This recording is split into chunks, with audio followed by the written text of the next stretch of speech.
Hey guys, it's Ellie here. This is part 2 of the mini-series of exploring what kind of problems au pairs can face in their au pair stay. In this video, I'm going to be talking about expectations. Now, growing up, we've always had expectations laid upon us. And of course, as an au pair, you're going to face those expectations as well in a different way, because before you go, you'll have that contract where you will establish what your duties are and what kind of things you need to achieve.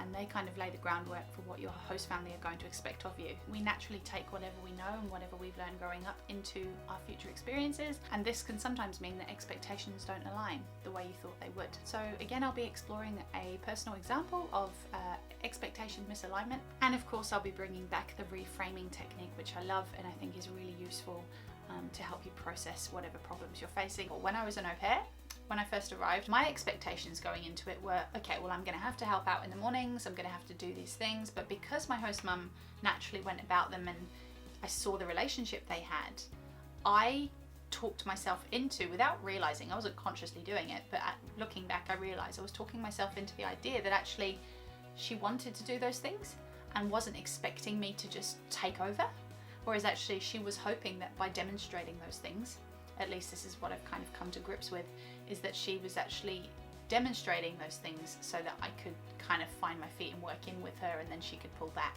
There's misaligned expectations there, even though we had discussed it before I arrived, but we hadn't really clarified it as a solid, okay Ellie, this is what we do every morning. And because our personalities were so similar, both of us kind of didn't find our voice in those early days to really tell the other one, okay, you're not doing it right, or you're not showing me what I need to be and what I need to see. Another thing you guys might be able to relate to in terms of expectations is you feeling underappreciated.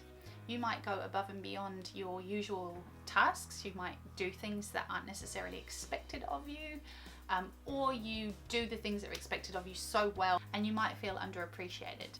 This comes down to expectation misalignment. Great way to reframe it is, first of all, look at what the expectations you have are on yourself. How do you see yourself? Have you had experience with people walking all over you or underappreciating you before? Have you had times where you've gone above and beyond and not really got the credit for it?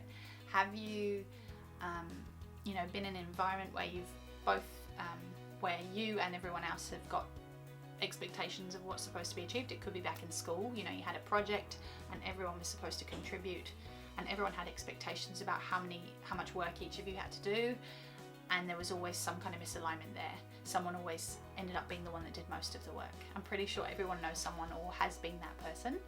So before you start really coming hard on yourself, like my host family don't like me, or my host family don't appreciate me, think about previous times where you've come up to adverse moments where you've really had to look at or try and stick up for yourself or someone else. Think about times where you've told yourself that maybe you are just someone that has to struggle through life or is always going to encounter the same kinds of people. Really look at yourself and really look at how much belief you have in your worth and how amazing you are and how much you can bring to the table. Because sometimes, especially in a foreign environment, and I totally get it because this happened to me as well, you just want to do your best, and then you can't automatically do that because there's language barriers, there's cultural barriers that you have to overcome before you even get to expressing yourself. But what the point I'm making is just look at who you are from the environment you've come from. Once you've really looked at your own surroundings and your own history and how it might be repeating itself in some way, shape or form, maybe it's trying to teach you something that you haven't yet dealt with in yourself, or the way you go about life, or anything. There's all kinds of things that can crop up. You'll start to really muster up that confidence and that realization that actually I can go about this differently. This is my time to shine. This is my time to really live my best life. Think about your host family in the same way, because we don't know their backstory. We're all characters in each other's story. I talk about this a lot, but the thing is, we don't know our host family's history. We don't know anything really about their other au pairs, if they've had any. We don't know their cultural norms. They don't know how the parents were brought up. We don't know what the kids' early life was like, unless you're dealing with babies, obviously. But as a whole, we don't really know a heck of a lot about them.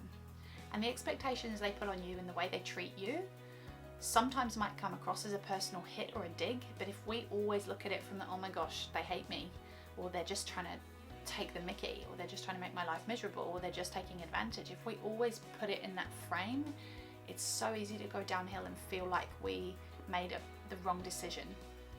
Whereas actually reframing it looks at it like, actually I'm here to learn and become a really amazing version of myself. My host family have got their story, and it's up to us to really navigate this together because they're learning too. And of course, ironically, the best way to deal with expectation problems, look back to the first thing we discussed, communication. The most beautiful thing about this is that once you've really looked into your own expectations and really kind of investigated and thought about what that looks like for your host family as well, you'll start to have revelations about how to talk to them, how to best communicate based on the discoveries you've made.